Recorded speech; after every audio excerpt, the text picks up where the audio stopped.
ഇന്നത്തെ വീഡിയോ എൻ്റെ കുറച്ച് സ്റ്റുഡൻസിൻ്റെ വീഡിയോ ആണേ. ഇപ്പം കൈകൊട്ടിക്കളിയും തിരുവാതിരയൊക്കെയാണല്ലോ നാട്ടുമ്പുറത്തൊക്കെ ട്രെൻഡിങ്. അതുപോലെ തന്നെ നമ്മൾ നമ്മുടെ വീട്ടിൻ്റെ അടുത്തുള്ള ഒരു അമ്പലത്തിൽ കളിക്കാൻ വേണ്ടി അവിടുത്തെ കുറച്ച് ചേച്ചിമാരും കുറച്ച് അനിയത്തിമാരും എല്ലാവരെയും കൂടി സംഘടിപ്പിച്ച് ഞാനും ഒരു തിരുവാതിരയും കൈകൊട്ടിക്കളിയും പഠിപ്പിച്ചെടുത്തു. അതിൻ്റെ വീഡിയോ ആണ് ഞാൻ നിങ്ങൾക്ക് കാണിച്ചു തരുന്നത്. ഇതിൽ ഡാൻസ് പഠിച്ചിട്ടുള്ളോ എനിക്ക് തോന്നുന്നു 1, 2, 3 പേരേ ഉള്ളൂ. ബാക്കി ആരും അങ്ങനെ ഡാൻസ് പഠിച്ചിട്ടുള്ളവരൊന്നുമല്ല. അവർ വീട്ടിനകത്ത് മാത്രം ഒതുങ്ങി ജീവിച്ച കുറച്ച് ചേച്ചിമാരൊക്കെയുണ്ട്. അപ്പോൾ അവരെ എല്ലാവരെയും നമ്മൾ ഈ തിരുവാതിര എന്ന് പറഞ്ഞിട്ട് വിളിച്ചപ്പോൾ അവർക്കൊരു സന്തോഷമായിരുന്നു. അവർക്കും പ്രാക്ടീസിന് വരാൻ സന്തോഷം. എന്ന് വൈകിട്ട് 6 മണിയാകുമ്പോൾ എല്ലാവർക്കും ആ സമയത്തേ പറ്റത്തുള്ളൂ. കൊച്ചുങ്ങളെ ഇട്ടിട്ട് വരുന്നവരുണ്ട്, പിന്നെ ഹരിതകർമ്മ സേനയിൽ വർക്ക് ചെയ്യുന്നവരുണ്ട്, പിന്നെ അങ്ങനെ ഒരുപാട് ഓരോരോ മേഖലയിലുള്ളവരുണ്ട്.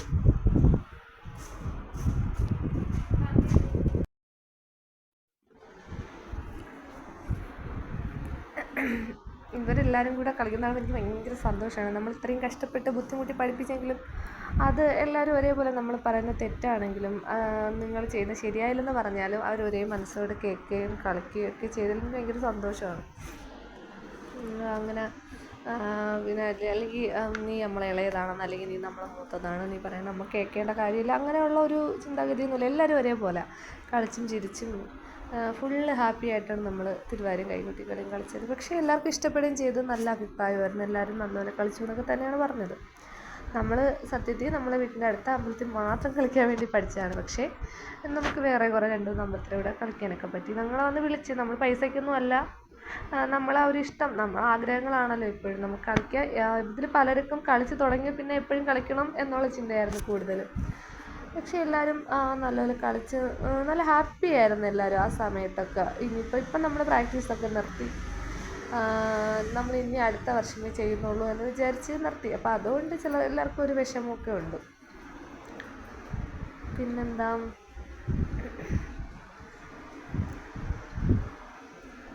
എല്ലാവരും ഒരു ഓളം കണ്ട കളിക്കുന്നെങ്കിൽ ഇതാ ഫസ്റ്റ് വീഡിയോ ആണ് ഞാൻ ഇട്ടെങ്കിൽ ചിരിച്ച് ചത്തേനെ. എന്ന് വെച്ചാൽ ആദ്യത്തെ വീഡിയോ എന്ന് പറയുന്നത് അവർക്കാർക്കും കറക്റ്റായിട്ട് നിൽക്കാൻ പോലും, നേരെ സ്റ്റെപ്പ് പോലും വയ്ക്കാൻ പറ്റാത്തവരായിരുന്നു. അവരിങ്ങനെയൊക്കെ കളിച്ചപ്പോൾ തന്നെ എനിക്ക് ഭയങ്കര സന്തോഷമായിരുന്നു. എന്തായാലും നല്ല രസമായിട്ട് കളിച്ചു. പിന്നെ എല്ലാവരോടും ചിരിച്ച് കളിക്കാൻ പറഞ്ഞാൽ മാത്രമേ വിളിച്ച്. ചില ചേച്ചിമാർക്കൊന്നും ചിരി വരത്തില്ല, പക്ഷെ ചിലത് നന്നായിട്ട് കളിക്കും, ചിരിച്ച് നല്ലപോലെ കളിക്കും. എന്ന് വെച്ചാൽ കളിക്കില്ല എന്നല്ല, എല്ലാവരും അവരവർ മാക്സിമം വൃത്തിക്ക് തന്നെയാണ് കളിച്ചത്. പറയുന്ന കാര്യങ്ങളൊക്കെ ശ്രദ്ധിച്ച് കേൾക്കുകയും കളിക്കുകയും ഒക്കെ ചെയ്യും. ഞാൻ ഇവിടെ പാർലർ വിട്ടിട്ട് ഓടിയ ഓട്ടത്തിനാണ് പോയി 1, 2, 3 സ്റ്റെപ്പ് ചേർത്തങ്ങ് പഠിപ്പിച്ചിട്ട് വരും. പിന്നെ ഇതിനകത്ത് ലച്ചു എന്ന് പറയുന്നൊരു കുട്ടിയുണ്ട്, അവളാണ് ഇതിൽ ഏറ്റവും ഇളയത്. അവൾ ഇനി 10ലാണ്. അപ്പോൾ അവളാണ് എനിക്ക് ഒരു ഹെൽപ്പായത്. ഞാൻ എന്തെങ്കിലും സ്റ്റെപ്പ് പറഞ്ഞു കൊടുത്ത് അവൾ പെട്ടെന്ന് ക്യാച്ച് ചെയ്യും. ഞാനില്ലാത്ത സാഹചര്യത്തിൽ അവളാണ് മറ്റുള്ളവരെ ഹെൽപ്പ് ചെയ്ത് കൊടുക്കുന്നത്. അങ്ങനെയൊക്കെ നമ്മൾ ആസ്വദിച്ച് കളിച്ചുകൊണ്ടിരിക്കുകയാണ്. ഇതിൻ്റെ ഫൈനൽ വീഡിയോ ഞാൻ അതിനകത്ത് ഇട്ടേക്കാം. ഒരു ക്ഷേത്രത്തിൽ കളിച്ചതിൻ്റെ ലാസ്റ്റ് ഞാൻ കൊടുത്തിട്ടുണ്ട്. അത് കാണുമ്പോൾ നിങ്ങൾക്ക് മനസ്സിലാവും നമ്മൾ കഷ്ടപ്പെട്ടതിൻ്റെ ഫലം എന്താണെന്ന്. അതിനിടയ്ക്ക് നമ്മൾ ആ കളിക്കുന്ന കൂട്ടത്തിലുള്ള ആളിൻ്റെ കുട്ടിയാണ് കിടന്ന് ഓടുന്നത്. ഒരുപാട് മക്കളുണ്ട്, 1, 2 പേരൊന്നുമല്ല, തൊട്ടപ്പുറത്ത് കുറച്ച് പേരൊക്കെ ഉണ്ട്. അവർക്ക് എല്ലാവർക്കും നമ്മൾ ഈ തിരുവാതിര കൈകൊട്ടിക്കളിയൊക്കെ കാണാപ്പാടുമാണ്. നമുക്കൊരാൾ പേരില്ലെന്നുണ്ടെങ്കിൽ അവരെ വിളിച്ചവർ കറക്റ്റായിട്ട് കളിച്ചു തരും. അത് എൻ്റെ മോളും അങ്ങനെയാണ്. വീട്ടിൽ നിൽക്കുമ്പോഴത്തേക്ക് ഞാൻ ഒരു സ്റ്റെപ്പ് കളിക്കുന്നത് അവളും അതുപോലെ എൻ്റെ ഒപ്പം കളിക്കും.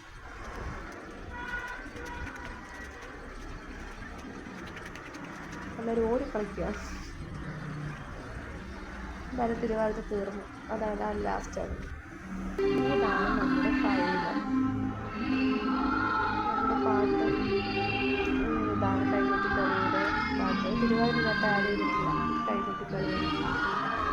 ചെറിയ സ്പീഡ് കൊടുത്താണ് ചെയ്തേക്കുന്നത്. പെട്ടെന്ന് തീരത്തില്ല, സ്പീഡിലാണ് പാട്ടിൻ്റെ.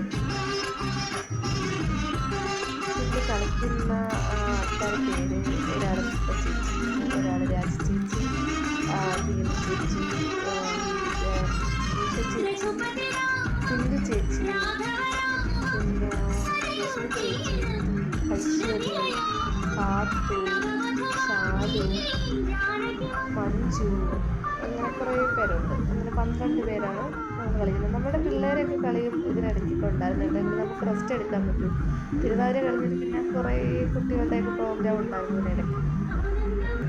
അവരൊക്കെ ഉള്ളതുകൊണ്ട് നമുക്ക് വലിയ തളർച്ചയോ ക്ഷീണമൊന്നുമില്ല. പക്ഷേ ഈ ലാസ്റ്റ് ഈ കൈകൊട്ടി കളി കളിച്ച് എല്ലാവരും വീഴും എന്നുള്ള സിറ്റുവേഷനായിരുന്നു. എല്ലാവരും അങ്ങ് തളർന്ന് ഒരുപാട് ചാടി കളിക്കാനൊക്കെ ഉണ്ടായിരുന്നു. അപ്പോൾ അതുകൊണ്ടൊക്കെ ഭയങ്കര ക്ഷീണമായിരുന്നു എല്ലാവർക്കും ലാസ്റ്റ് ആയപ്പോൾ. പക്ഷേ ആ ക്ഷീണമൊന്നും നമ്മുടെ ഡാൻസിനെ ബാധിച്ചില്ല. നമ്മൾ സൂപ്പറായിട്ട് കളിച്ചു.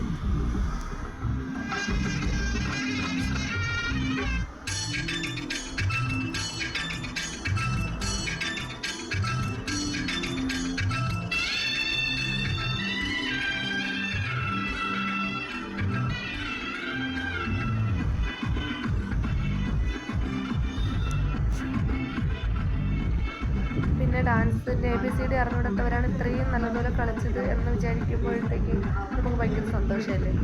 എന്നാൽ അതിൽ അറിയാവുന്നവരുണ്ട്. എനിക്ക് തോന്നുന്നു 3-4 പേരേ ഉള്ളൂ ഡാൻസ് അറിയാവുന്നവർ. ബാക്കി ആർക്കും അങ്ങനെ അറിഞ്ഞൂടും. പിന്നെ അവർ പണ്ടങ്ങാണ്ട് സ്കൂളിലൊക്കെ കളിച്ചിട്ടുണ്ട് എന്നൊക്കെ പറഞ്ഞവരും ഉണ്ട്. പക്ഷേ എങ്കിലും ആദ്യം നമ്മൾ പഠിപ്പിച്ച് തുടങ്ങുന്നതും ലാസ്റ്റ് ആയപ്പോഴത്തേക്കും ഉണ്ടായ ചേഞ്ച് അതൊരു വല്ലാത്ത ചേഞ്ചാണ്. അത് നമുക്ക് കണ്ടു നിന്നാലേ മനസ്സിലാവുള്ളൂ.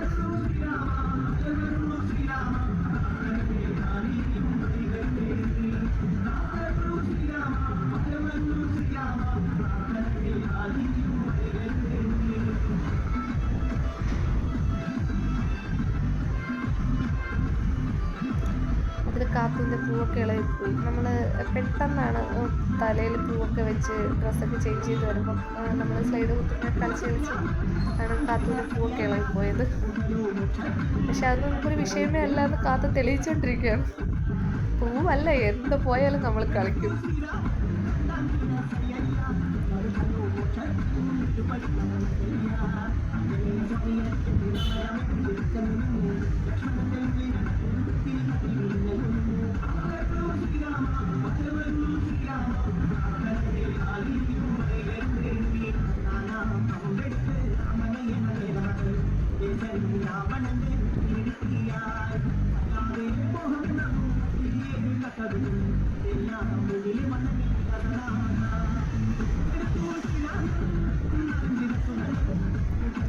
എങ്ങനെയുണ്ട് എൻ്റെ സ്റ്റുഡൻസിൻ്റെ പെർഫോമൻസ്? എന്തായാലും പഠിപ്പിച്ച ആളെന്നുള്ള നിലയിൽ എനിക്ക് ഭയങ്കര സന്തോഷമാണ്, ഭയങ്കര കോൺഫിഡൻസാണ്. ഇവർ ഇത്രയും കളിച്ചെടുത്തല്ലോ എന്ന്. ഇനി എന്ത് കൊടുത്താലും ഒരു നല്ല പുഷ്പം പോലെ കളിച്ചിടും. ആ ഒരു ധൈര്യമുണ്ട് എനിക്ക്.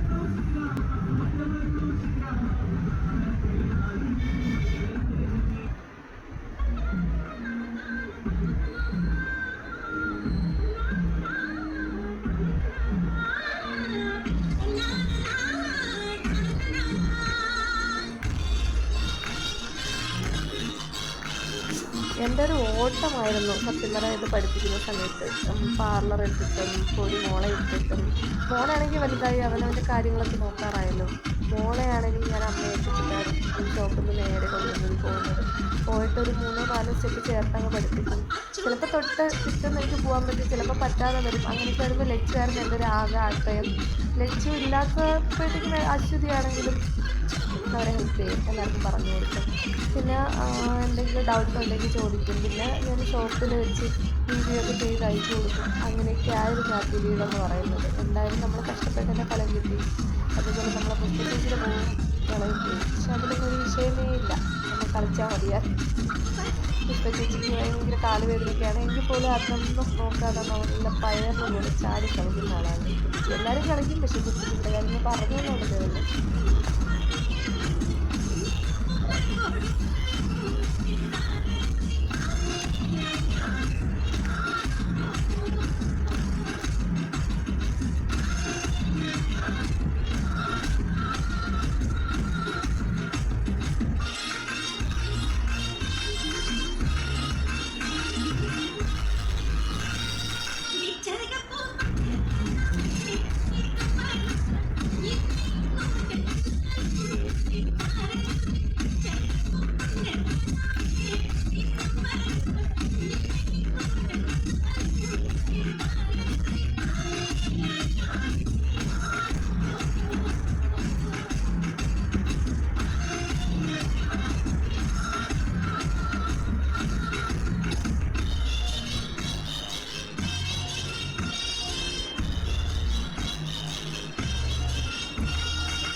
നമസ്കരിക്കുന്നത് ഭയങ്കര ആശ്വാസമാണ്. നല്ല ആശ്വാസം. തീർന്നു തോന്നി കുറേ പേര് ഗാർഡൻസ് പോയതാണ് എൻ്റെ ഇടയ്ക്കില്ല. നമുക്ക് മൊമെൻ്റ് ഒക്കെ തന്നു കേട്ടോ അവിടെ നിന്ന്. ഇങ്ങനെ ഹാപ്പി ആയിട്ടാണ്.